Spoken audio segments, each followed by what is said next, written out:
What is up, everybody? It's Dr. Vibe here, host and producer of the award-winning Dr. Vibe show. As always, I like to say you're blessed, highly favored, a magnet for miracles, and a solution for someone's problem. Also know that I'm a certified empowerment coach and president and CEO of Express Your Vibe Coaching and Communications. And I am jacked. I'm feeling really good. It's a Wednesday, it's a hump day, but it's just another outstanding day.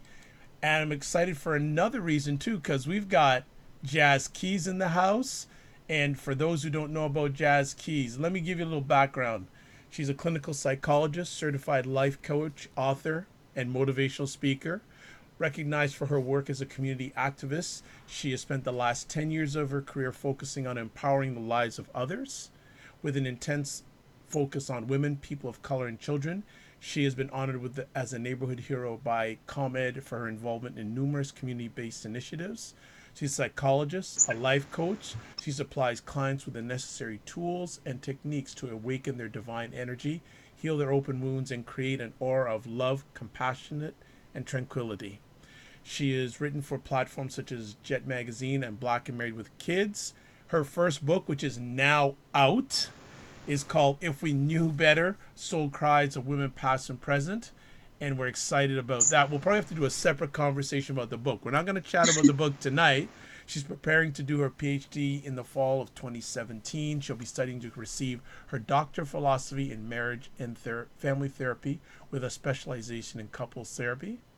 She's devoted a great deal of her time and energy on mastering the art of communication to create healthy, dynamic, long-lasting relationships and to help others do the same. She's a best-selling author. She focuses on spirituality, emotional and empowerment, and love.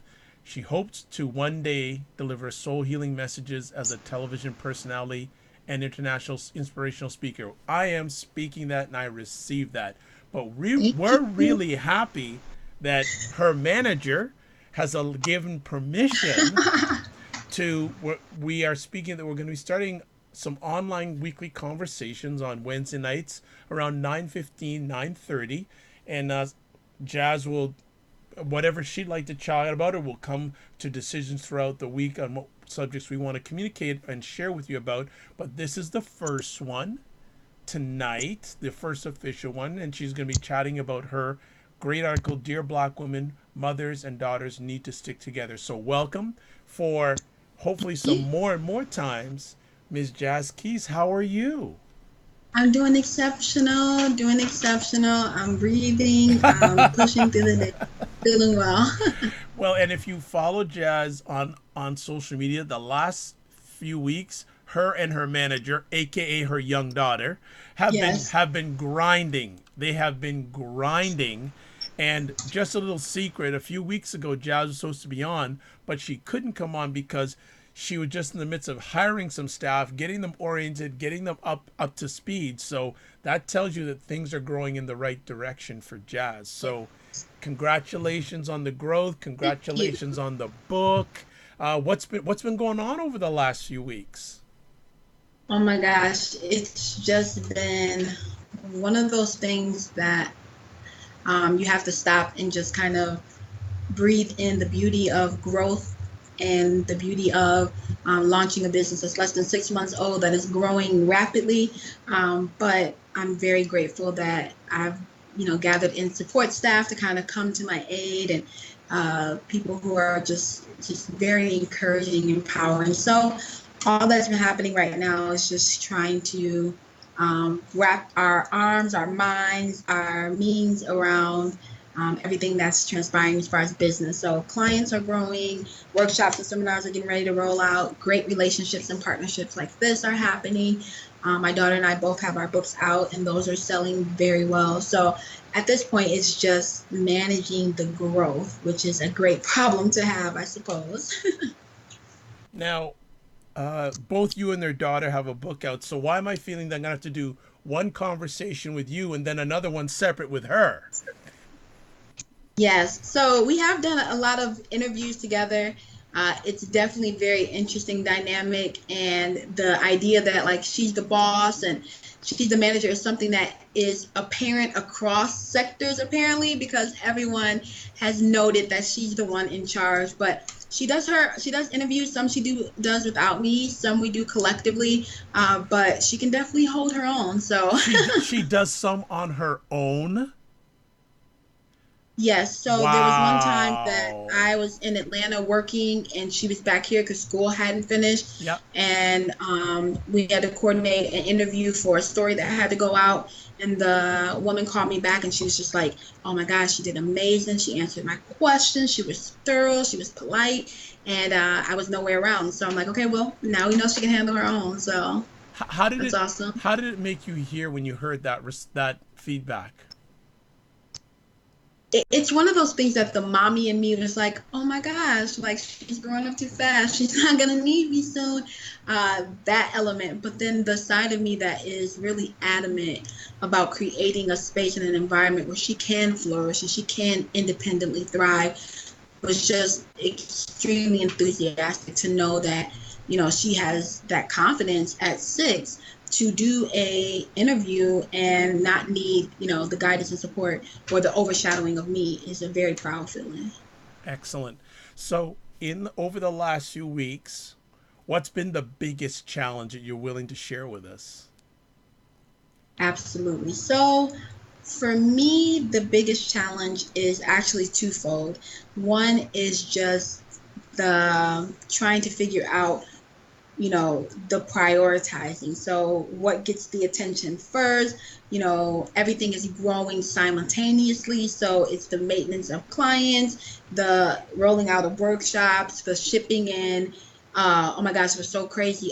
We turned our living room into a warehouse and distribution where we're signing books and shipping them out. And we had like 500 books that we had to send out. So that was crazy in itself. So just the growth of everything and everything being in house. So trying to get to the process of prioritizing and delegating, and then making sure that I am squeezing in time for self care and squeezing in time for her to just be a kid. So those have been really big priorities of mine as well. Like, okay, the bottom's not going to fall off the earth if you get in bed at 12 as opposed to 3 o'clock in the morning. And then the elements of, oh my God, you did a great job at this event. You did a great job hosting your cooking class. Go be a kid for a couple of days. So just really trying to balance what it looks like because our lives and business are so intertwined. I just want to have you share an interesting story. What were you doing on Mother's Day?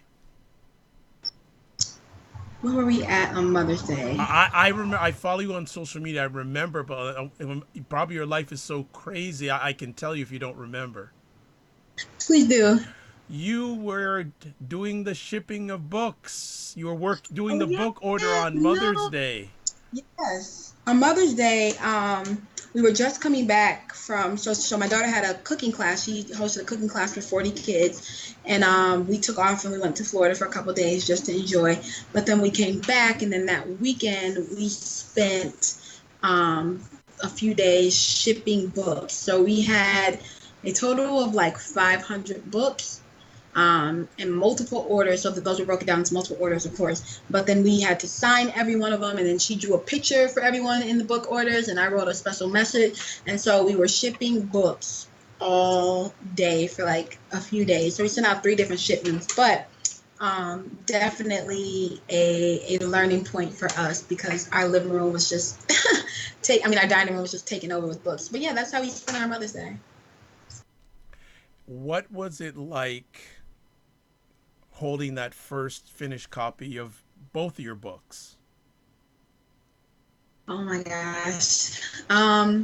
Unexplainable. So for my daughter, her book came first. Her test copy came first. And just the like enthusiasm that came over her when she would go around and like show people and say, this is my book. And, she took it to a barbecue one day and she was selling it to like family and friends. I'm like, we need to get her a little swipe to go with her. But she was very, very, proud of it. And then to see how little kids were like, oh my gosh, you wrote a book. And she was just really encouraging them was a proud moment. For me, it was a very emotional moment. So the book in itself is very emotional. But then to see the final result, like it's like crossing that finish line of a marathon where you know, many times you've thought about stopping, like not running anymore. You've gotten weak, you've gotten exhausted, you're fatigued, you're, you know, overworked. And so to cross that finish line, I guess that's the equivalent. It's like holding that book and realizing like you pushed through, you know.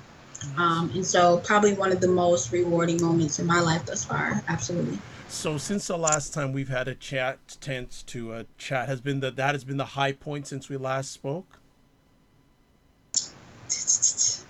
I am actually, and maybe I need to do a little bit more work of staying present, but I'm actually in a very remarkable space where I get to experience a lot of joy on a daily. So yeah, it's some of the same struggles that many people endure starting a new business and, you know, being in your business full time, the funneling of, you know, funds and the responsibilities and all of that. However, I can honestly say that this journey is one that I am very gratified in. So I wake up every day excited. Some of the more remarkable things is just people seeing true changes in their lives when they coach. I'm getting ready to do a Boss Ladies in Business class for women entrepreneurs. Super excited about that. I've had great staff come my way. So I've had a lot of celebrations to be acknowledged. Absolutely. Just out of curiosity, do you have or you ever had a male client? Yes. So I actually do have a couple of male clients, and I actually love working with my male clients. Of course, I have a special space in my heart for women. A lot of my work thus far has dealt with women and healing and all of that, but I love working with my male clients. Part of it is because when they come to me, they're ready, right? By the time a man essentially reaches out for that support, they're absolutely ready. They're not creating resistance. It's like, you know, I want to grasp whatever I can to help me move from this space. They're very like thorough. They're very I don't even want to say pleasant because my women clients are pleasant as well, but I think they're less in the space of being comfortable sometimes in the emotions of things, and they're more in a space of, hey, I'm absolutely ready to get anything I can so I can come through this, you know, area of my life that I'm in. So I really enjoy working with my male clients. And I think they believe that women have a source of wisdom that maybe they don't have. So they're also very open to hearing suggestions, or, you know, they don't necessarily take criticism to be very harsh. So I really enjoy working with my male clients. I don't get as many, but as I'm growing, I'm getting more men being comfortable reaching out for coaching. Mm-hmm. Nice. Well, let's get into what we're going to All chat right. about this week. A recent, well, it's an article you wrote a little while back, but I still think it's relevant for any time of year. Was called "Dear Black Women, Mothers and Daughters Need to Stick Together." Yeah. Why did you want to write this article? So I wrote this article because a couple of reasons. One, I think that I have done a significant amount of scientific studying, looking into the environment and different conditions in the environment that, you know, affect parenting. I've applied a lot of different techniques to my parenting. And so I wanted to write this because I feel like there's such a strain in the relationship between mothers and daughters. I can't tell you how many times I've crossed paths with clients, dealt with clients, and one of their core like sources of hurt or wounds comes from the mother. You know what I mean?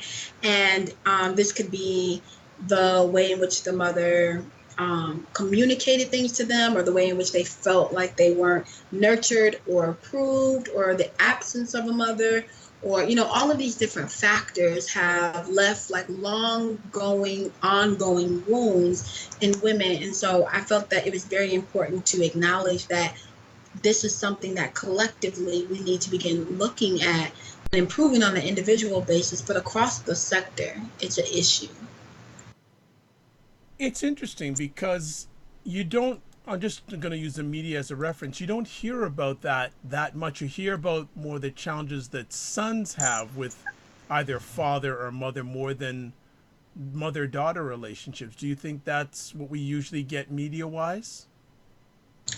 Yeah, so I think that there is a much more, maybe a brighter light shined upon like men and the relationship of like, or maybe just men and their relationship with the mother, but not so much. I think it's more absentee fathers that we get a lot of information about, or we get a lot of light being shined on the effects of not having a father present, whether that be in the girls, whether that be in molding. Um, Men, and then we get the typical stories about mama's boys, but we hardly ever talk about that strain that is much more prevalent than I think we are acknowledging or even combating, and that is that strain that is existing between mothers and their daughters. Did you find it surprising as you got into coaching about this sort of situation between there sometimes being a drift between mothers and daughters? Was that surprising for you? No, not at all. Honestly, I've seen it in my own family. I've seen it in my own family structures, whether it be immediate or whether it be, extended family. I've seen it in like friends and their mothers. I mean, so I've seen it. I think that it's one of those things that has almost somewhat become either unspoken or just a norm. Like it's normal for mothers and daughters to kind of have some tension sometimes, especially in those teen years. So we don't really acknowledge that. But I don't think that, I think if we opened the floor for it to be a discussion piece, we'd find that it's much more prevalent than we actually are aware of. And so I wasn't shocked because I noticed it. And I think my senses became heightened about it because of my daughter. Okay. What was your relationship like, and what is it like with your mother? Yes. So I have a remarkable relationship with my mother. She and I are extremely close. Of course, well, not of course, but we had some rifts maybe in like young adulthood where there was a need to exert independence and her still need to kind of, let me know, but you're walking down a dangerous path. And so some of that natural tension between needing autonomy and needing the ability to make my own mistakes and her wanting to keep me from that. But other than that, we've had a really great relationship.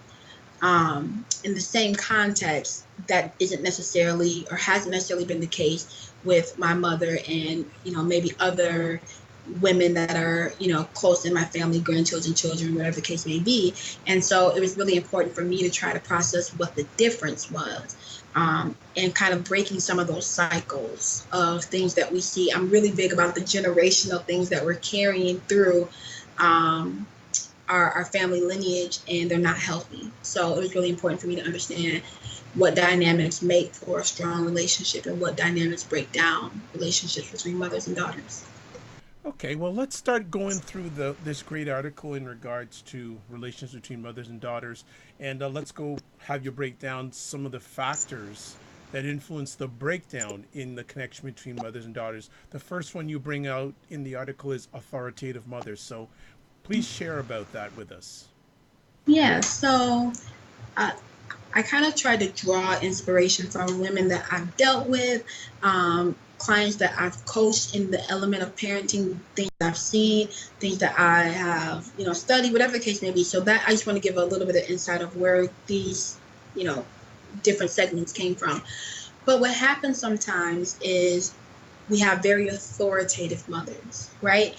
And the reason or the motivation or the drive behind this my way or highway, or I'm going to keep you from going down the wrong path kind of approach is exactly that. Sometimes it's mothers wanting to prevent some of the same hardships or some of the same heartaches. Sometimes it's mothers are much more inclined to see things that maybe we haven't, or we don't see for lack of maturity, for lack of understanding, for lack of experience. It's all of those things that contribute to sometimes mothers coming off very abrasive. And so what happens is they don't know how to necessarily create a softer element where kids can, be informed and that they can help mold them, but they can also give them that space to make mistakes. And so they come off as being very militant or very harsh or very rigid, and that can sometimes create tensions when things are so forceful. What That makes any sense. it does. Is there any root causes for that? That you've picked up in your studies, or is it just Yeah, something? so I Go think ahead. that no, I think it's rooted in a few different things.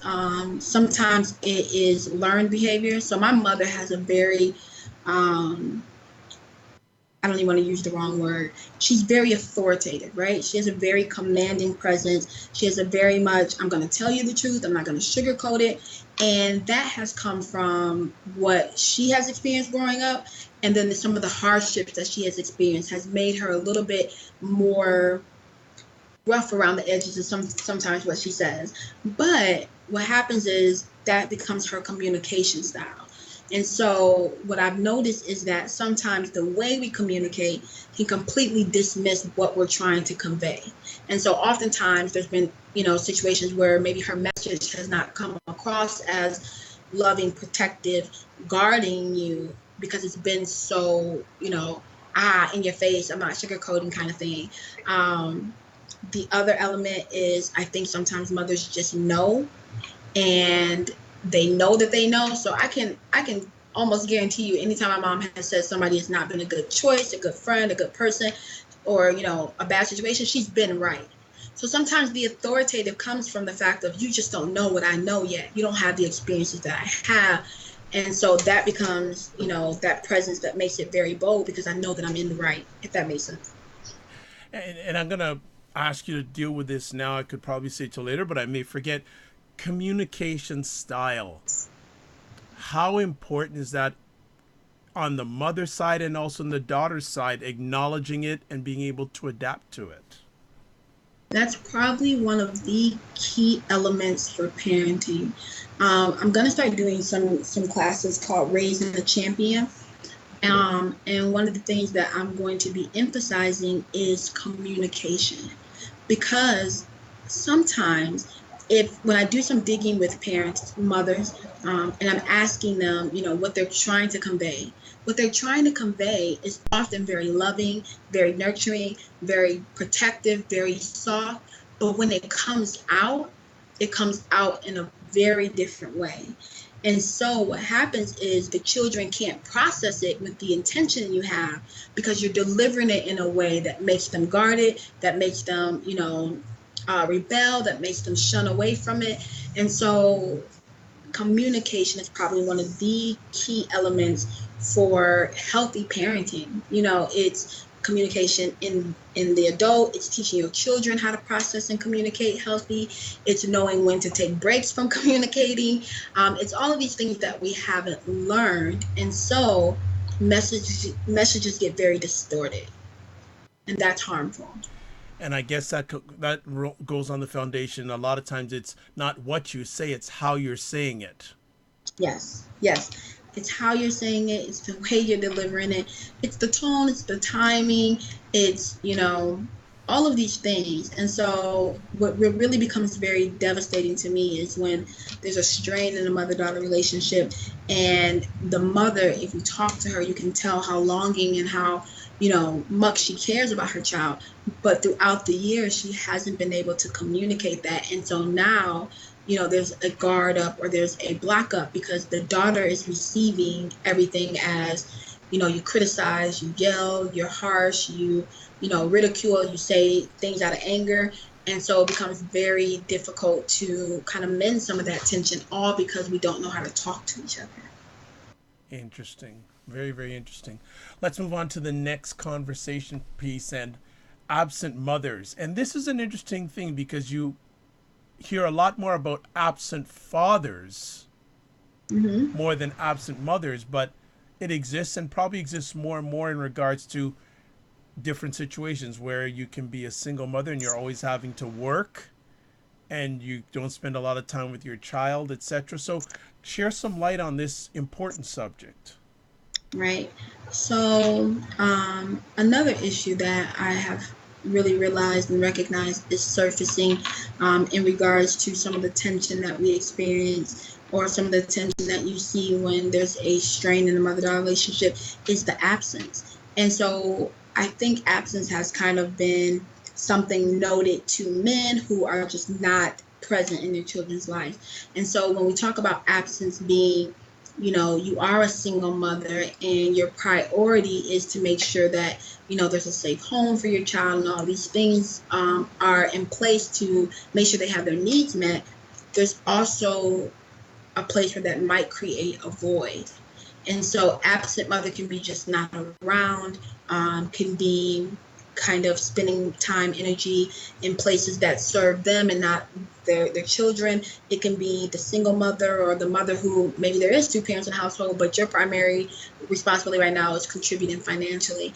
And so sometimes that void happens because mothers aren't present or we're there physically and we're disconnecting from our children in a mental and emotional way. And so absent parents can also create strife in a mother-daughter relationship.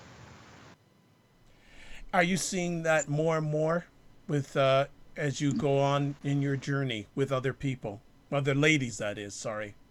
Yes, and what I'm also seeing is, and this is kind of a whole entirely different subject, but something that has been recurring is how absent mothers kind of being focused in on work and things like that can sometimes think they're leaving children in safe environments, and in all actuality, they're not.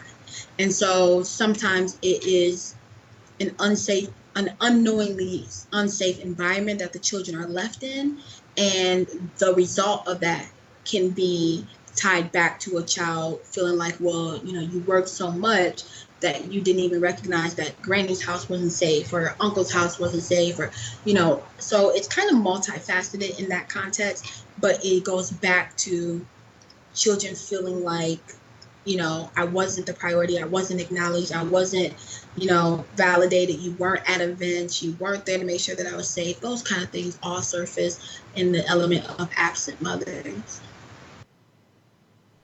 Another factor that we don't hear a lot about is abusive mothers. Mm-hmm. And actually, I didn't start thinking about this till recently. And a few weeks ago, I had a lady on who's a contributor for HuffPost in regards to their divorce section, and she actually sent me a book about the life of divorce, the effect of divorce on children, and some of the stories in there, some of the kids who are now grown up, about the way that their mothers abuse them, some sexually, some physically, some emotionally. It opened my eyes. Yes. So, um, this is, and I don't want to say that abuse is on a spectrum, right? Abuse is abuse, and yes, there are instances where things are much more harsh. But then I think sometimes we don't even recognize when our actions are abusive. And so, one of the things that I see so often is the negligence around emotional and verbal abuse, right? We don't necessarily look at us telling our children, cussing at our children, yelling at them, speaking harshly to them. We don't look at that necessarily as abuse because it is common disciplinary practices now. And so the reality is that until we begin to shift our understanding to recognize that this is an abusive way to reprimand my child, we can't deal with the effects of it. And so often I find that adults are still replaying things that their mother have said to them, ways that they talk to them, harsh things that were commented to them in places of anger, the loss of control in their mother's end, and then also how that transitions to, physical abuse, the difference between, you know, we kind of have this torn debate in our community that I've seen is there's some people that are like, oh, there's nothing wrong with spanking your children. There's nothing wrong with, whooping your children. It worked for me. It works. Da, da, da. And then there's some who are on the other side that says it's not necessary. And so I fall on the other side that says it's not a necessary tool. And the reason why I say that is because the reality is that the long-term effects of it are not proven to be healthy for a child. So we see all of these things kind of manifest in adulthood when people are sorting through their emotional issues and they get back to childhood and they're like, oh my gosh, this came from, my mom, this came from this came from being told this at a young age. And then, of course, all the way across abuse, where you're looking at definitely physical, you're looking at sexual, you're looking at mental, and how oftentimes we don't talk about it, but that abuser could very well be your mother. When you hear of situations like that in a coaching environment, how do you deal with that with a client, or have you had to deal with it? So with clients, I always, my first goal is to make sure that they understand that they're safe. My first goal is to create a safe environment where they even feel comfortable enough dialoguing about it, right? Once those kind of things come up, we do sorting through, and like we do some practices to kind of understand, what exactly is this rooted in? Why do you feel like this? What are some, things, so on and so forth. And then they get to make a decision, right? So the decision is, I want to heal. It's always healing, right? But healing could mean I begin to make some resolution or get some peace around the things that happened to me in my childhood as it pertains to my mother, so that I can kind of work on building a stronger relationship with her, right? Or the other element is I want to heal so that I can be at peace with the fact that, I don't necessarily feel like it's healthy for me to have a relationship with my mother, and I need to make peace with that, right? So it's always a client's choice. It's always a client's choice. But again, that looks two different things. It's always at the core healing. But does that mean healing so that you can have something, different, or different experience with your mother? Or does that mean healing so that you can make peace with, although she's not, you know, ideal, or how you would have, ideally thought about mothering? What does that mean so that you're not dragging those experiences into your here and now and allowing it to damage and lay things to ruin? So that's kind of how we work with that. Okay. And then on the flip side, you have angry daughters. Yes. Yes. I have angry daughters, but then I also have the anger being kind of repeated, right? So the issue is really hurtful because we're seeing this repeated, right? We're seeing now, I think with my mom will tell you it broke with me, right? But before me, she had a problem with her mom. Her mom had issues with her mom. And so that's 3 to 4 generations of mothers and daughters not being close, right? Um, and so you have a lot of angry daughters, and I experienced that as well. People who are upset, people who feel like, they got a wrong deal, people who are still in pain from things they experienced, and unwilling, unable, uninformed on how to like move past that. So the anger just festers in them, and it shows up. I tell you what, it shows up. We can control how it shows up and deals with it, or it can show up in wreck shop. But it shows up. So it shows up in relationships, shows up in friendship, shows up in our parenting. And so it becomes very important for us to kind of get to the core of some of these things.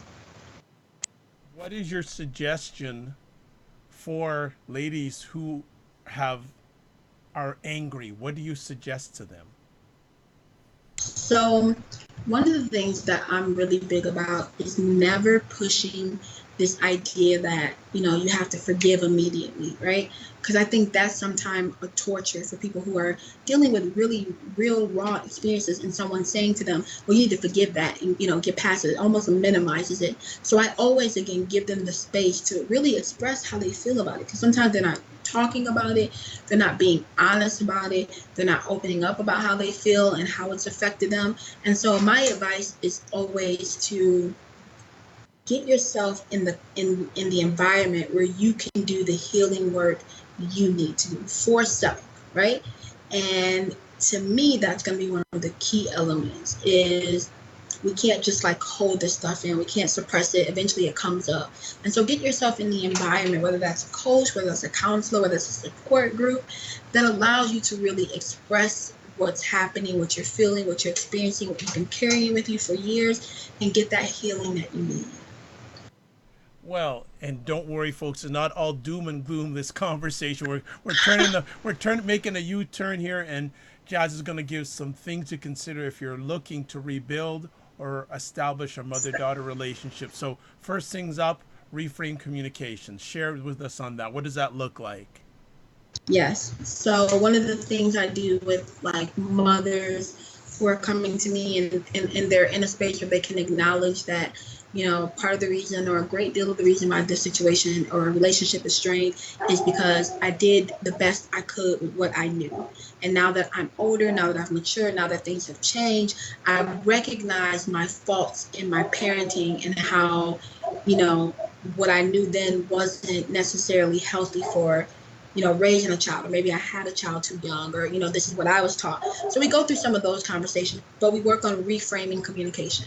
So sometimes once you hit that block, it becomes you guys just get used to talking at each other, talking around each other, trying to argue to win or conversing to win. And so I always help a mother or daughter reframe their communication with the understanding that you can't control your mother or your daughter. You can only reshape the way you show up in these conversations. And so we do some role playing, we do some mop situations. I teach them how to use we statements instead of I. I teach them how to understand their emotions before they communicate. We do pausing, we do breathing. We implement all of these techniques that help you kind of reshape your communication. So if your communication has always been harsh and very abrasive and very raw, and that's created the division, we go back and start learning how to communicate the same thing with compassion, right? And so it's a reframing, a retooling, a re-understanding of how powerful your words are. That is good. The reframing, and a lot of it comes. Does it a lot of times come down to communication style and listening? I think, yes, it comes down to listening. Um, but I think that there's a limit on just how we've been taught, right? So I think people use what they have. And if no one's given them other tools, they don't have anything else. If everything that they have learned um, up until having a child says that you say what you feel, when you're angry, you can express anger. If people are speaking and you got a point, you can talk over them. Like if all these things are the way in which communication has mainly been, demonstrated in front of you, what else do you know? So my 6-year-old can say to me right now, Mommy, I'm feeling very frustrated today. Today is not a great day for me, and it's because this, and this, right? So it's because I'm teaching her to understand what you're feeling, why you're feeling, and how to communicate that. And then she can tell me what she needs. I feel like I just need to, and this is so crazy because she's 6, but she'll say, I feel like I just need a bath so I can relax and start over tomorrow, right? It's funny to hear her talk like that, but at 6, it lets me know that she's understanding what she's feeling, why she's feeling, how to express it, and what she can do to bring some resolution. Or if she and I are talking and say she's tired and I'm tired and we're both kind of grouchy and our conversations aren't like, we're not aligning, I'll say, okay, look, we're both getting very frustrated right now. I think it's because you're tired and I'm tired. Let's take 10 minutes. You go to your room. I'll go to my room. We'll breathe and we'll come back and we'll talk when we can talk to each other in a way that actually gets a message across. Right now, we're not talking very well to each other, and so she'll go to her room for 10 minutes and she'll come back and she'll say, okay, well, I was upset because I felt like you weren't listening to me, right? But that's a learned skill. I didn't have that growing up. So my communication style was to shut down. I just didn't say anything. When I felt bullied, when I felt upset, when I felt frustrated, when I felt hurt, I said nothing. So for a long time, I didn't have a voice. And so I said that to say that I think people are using what they have. And if they had something more, I'm inclined to believe that they would do better. Just out of curiosity, you said you would keep things in and keep quiet. When did that change? Ooh, I think that changed. Actually, the shocking thing is, I think if you would see me now, you would probably never guess that. But it happened in my young 20s, so not too long ago. Um, I think I really came into myself in my early mid 20s. So, and then I just got really bold. But up until then, I was kind of, especially in my teenage and adolescent years, oh, very quiet, very easily pushed over, very shy, very reserved, didn't have much of a voice. And so now I do have a much more bold presence. Um, but I also have developed a lot of emotional intelligence, a lot of communication skills, a lot of active listening, a lot of speaking when I have something to say, conveying my emotions. So those were all skills acquired after um, like adolescence and adulthood that I wish I had a lot younger. So you invested in time, invested in your growth. Absolutely. Absolutely. I was very intentional about it because I tell my daughter now, I say, it's really important that you speak up and you say what you feel because if you don't, people will talk for you. And so I had to learn that I was very quiet, and so people would talk for me.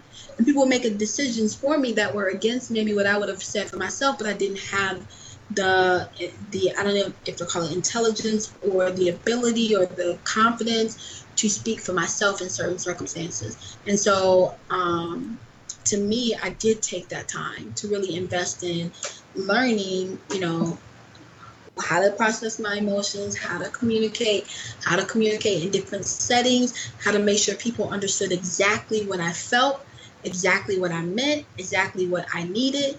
And so I really developed that level of intelligence when it comes to communicating. So now I'd like to think I'm a very effective communicator at this point.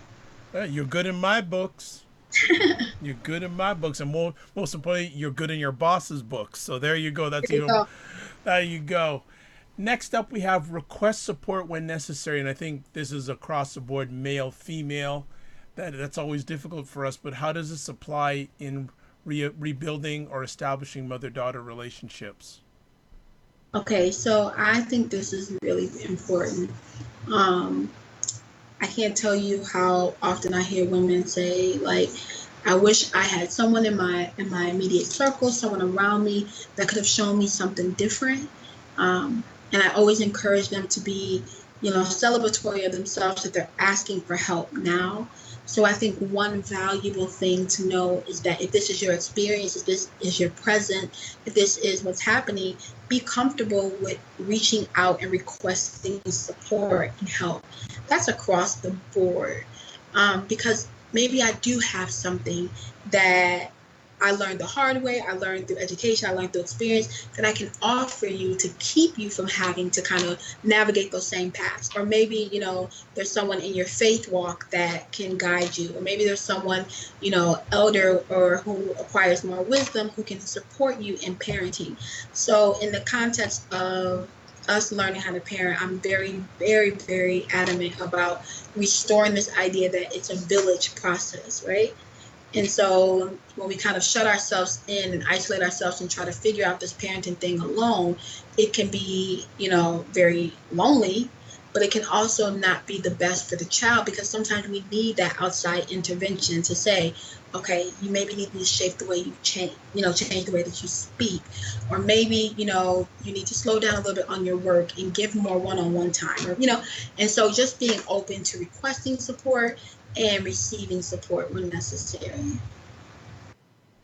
Next one is a very interesting one, just like all the rest of them, but I've never heard it put this way. Reparation is the goal. What do you mean by that? Because people may have the wrong idea that you're trying to convey in regards to reparations. Yeah. So one of the most difficult parts of trying to reestablish a bond, and this can be anyone, but just let's just kind of stay in the space that we're in, is that sometimes we want to communicate to be understood, right? We want to push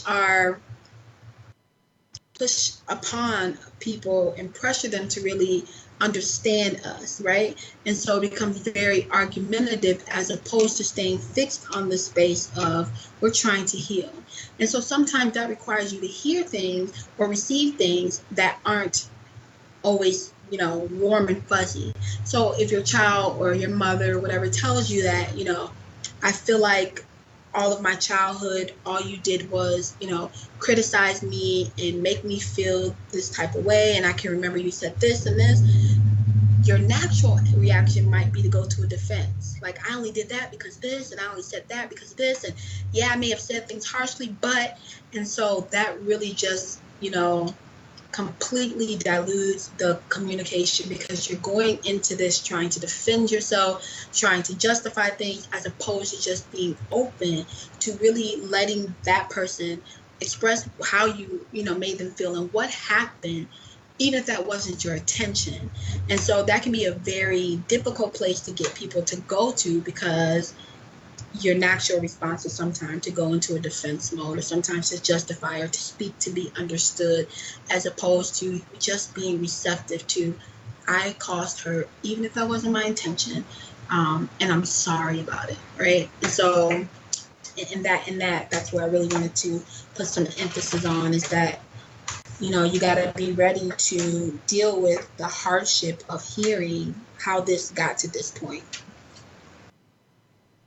And our final conversation piece for this is realize your peace may come from letting go. Another common aspect in life, letting go.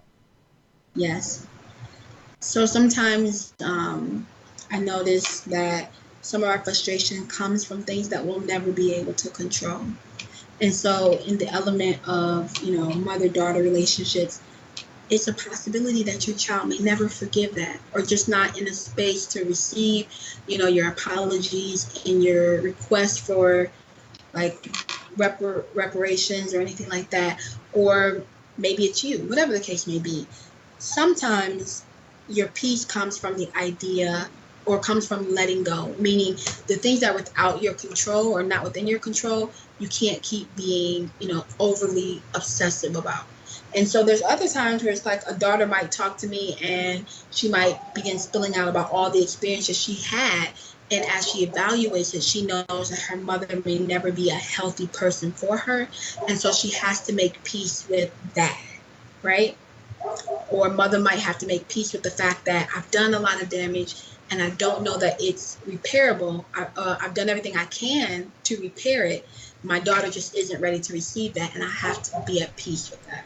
And so that's kind of that last point, is to understand that, this doesn't always end up being skips through daisies and, um, a high feeling. Sometimes the peace is, I've done everything within my power. At this point, I have to make peace with letting it go.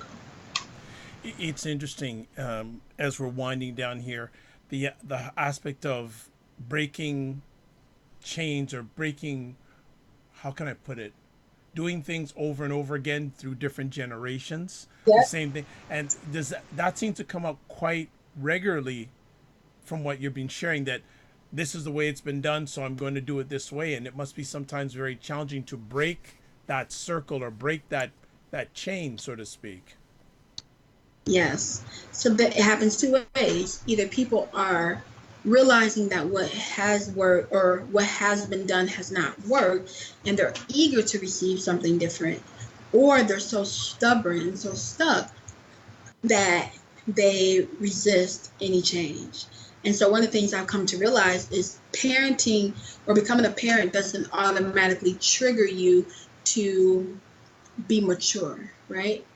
A mature mind says, okay, clearly this is not working, and I'm willing to receive information that can help me shift it.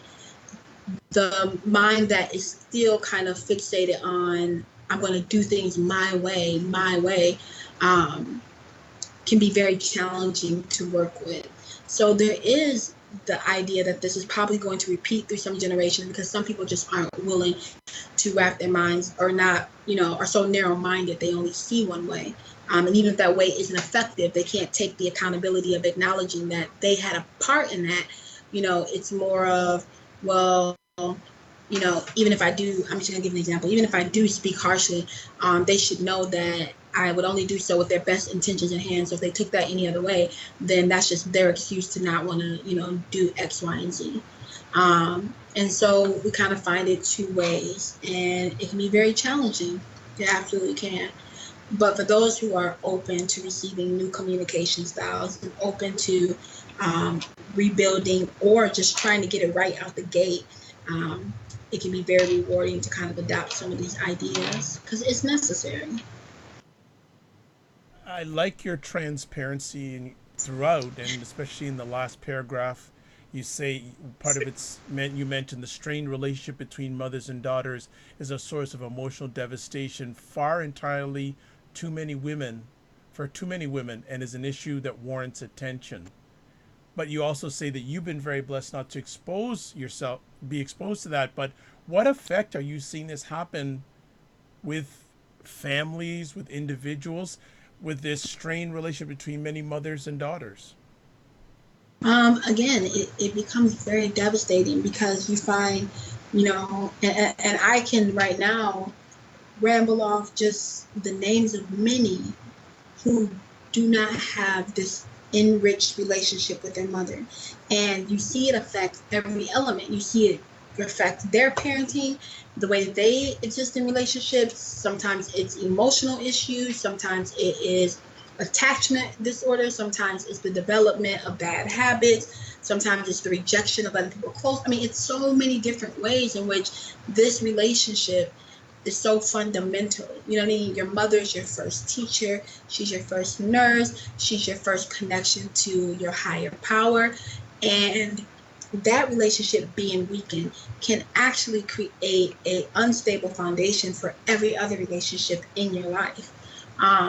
And so you can look at it at the devastations that it caused, but then you can also look at it and take, people that have kind of stayed even or even are great and wonder could they have been excellent, had they had the additional support or strong backing of, their mother, that kind of thing. So it's kind of twofold. But again, I think that opening the platform to talk about it will really allow us to see that it is an issue and it happens more often than I can count. So we're winding down here, but if a lady comes to you and says, and she becomes a client, and you start looking at this, she wants to address this issue, mother-daughter relationship not being where it should be. What, for example, is the first question you would ask that lady? So you said if it's a mother that comes to me and says the mother-daughter relationship is Well, not. actually, you know what? That's a good question. Would your the question you would have for a mother be different than the question you have for a daughter?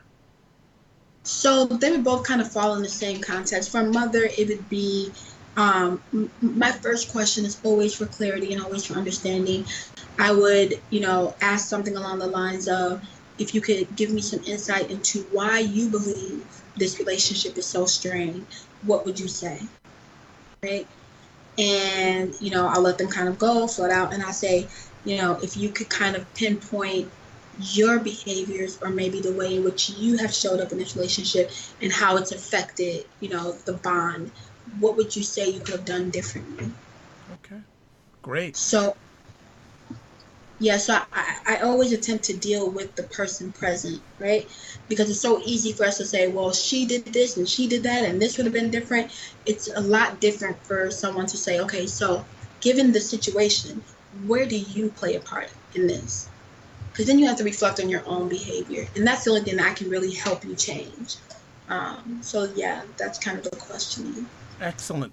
Well, we're gonna shut it down for this week, this edition of This Epic Conversation. Jazz, do you have any final words you'd like to share about this article and this issue? I just think just kind of my final takeaway is just the idea that us being healthy. Well, first of all, I always tell people like parenting doesn't come with a rule book, right? We're all trying to figure this out as we go. And so it's always okay to acknowledge that you don't know it all. Acknowledge that maybe you don't believe that you're doing this all 100% correct. And one of my biggest takeaways is reach out for the help, right? Ask the questions, align with, people who have experienced parenting a little bit longer, or maybe someone who has the insight and the information. And know that it's okay to make a shift midstream. Sometimes I feel like people are caught up on the fact that okay, well, this child is a certain age now, and kind of getting lost in the hopelessness of it. It's never too late to shift that relationship. We can't change yesterday, but we can always make for a better tomorrow.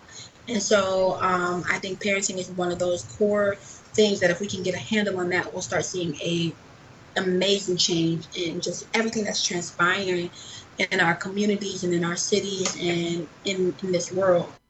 So that's kind of my takeaway in the element of parenting.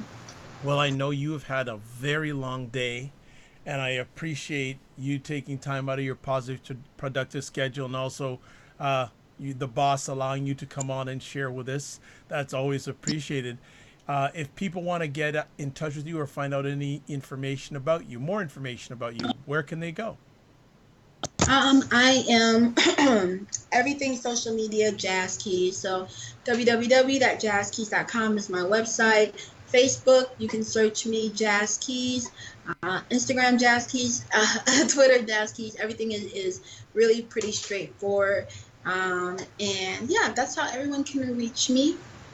YouTube is youtube.com/jazzkeys. I definitely have found a way to create the consistency, so you should be able to find me on every site just by doing Jazz Keys. Well, thank you so much again for taking time out of your positive, productive schedule. And we're speaking it that you'll be able to check us out on Wednesday evenings for the next little while and follow both of us on social media. And we'll keep you plugged in on what's going on with us individually and together as a team. So, Right. it's Dr. Vibe here. I'm host and producer of the award-winning Dr. Vibe show. As always, I like to say you're blessed, highly favored, a magnet for miracles, and a solution for someone's problem. As always, if you want to reach with me, three best ways: Twitter at drvibeshow, email dr.vibe at the drvibeshow.com, and also there's always a website, www.drvibeshow.com, and go check the website. I've recently updated, has a new look, cleaner look, and even a whole page of testimonials. And I'll be asking Jazz for one in the near future. I know. It's I all owe right. you. I It's got all it. right. I It's all promise. right. It's all right. It's relax, easy. It's all good. Hey, you got more important things. You got the boss answer to, and you got books to sell. So I feel like you're always telling me relax, which is really good because I'm always like, I promise, I'm It's on all it. I right. got it. It's okay. It's all good. I'm a certified empowerment coach, and if you want a complimentary 30-minute session with me, certainly reach out, because I believe that the more empowerment you have in your life, the better life you'll have for yourself, and the better life you can provide for others. Absolutely. I also do complimentary There you go. coaching sessions, so absolutely, There you go. that's So an option as well. absolutely, Get them that both, right? both of us. Hey, we may even do. Hey, watch out! We may do a session together online. Be careful. Be careful. Ooh, I like it. Well, we can chat offline about that. If you want to watch any of the replays of or listen to any of the replays of my epic conversations, video wise, go to the YouTube channel, and there's almost 200 subscribers on my YouTube channel, and thank you for everyone who's subscribing. New stuff coming up all the time. If you want to listen to audio replays, a number of different places: Apple Podcasts, there is iHeartRadio, Tuned In Radio, Stitcher Radio. There's thegoodmenproject.com. There's also WJMS Radio. Other things coming in the future. I'm looking to put some stuff on SoundCloud. And coming up, next epic conversation, if you're watching this live on May 31st, tomorrow on June 1st, we're kicking off June 1st. We're kicking it. We are going to do another epic conversation. We're going to BAM you first thing in June. We have the Good Men Project. People may know that I've been a contributor of that website for the last more than 3.5 years. It's one of the most viewed sites in the world for men. The site itself gets about 2.5 to 3 million unique visitors a month and 5 million unique page views a month. Well, tomorrow, June 1st, via the Dr. Vibe Show website, live audio conversation with Lisa Hickey, who is the publisher for the Good Men Project. Yes, it's a lady that is the driving ship behind the Good Men Love Project. it. So she is going to be on tomorrow. So if you're available 2 o'clock Eastern time tomorrow, I highly suggest you check it out. She will tell you the story of the Good Men Project. It's been around for about 7 years. She's been there since the beginning. But interesting enough, before that, she had an extensive career in advertising and media. And she has incredible insight on media, social media. She knows her stuff. So check it out tomorrow. So I'm just going to close off here to say, as always, I'd like to thank everyone who's watching live on the replay. You're blessed and highly favored. You're a magnet for miracles, and you're a solution for someone's problem. And remember, sometimes you have to get smaller to get stronger. And I'm excited that we have Jazz, hopefully the next few weeks, as long as her boss says it's good to go. God bless. Peace be well. Keep the faith, and thanks for watching. Bye bye. See ya.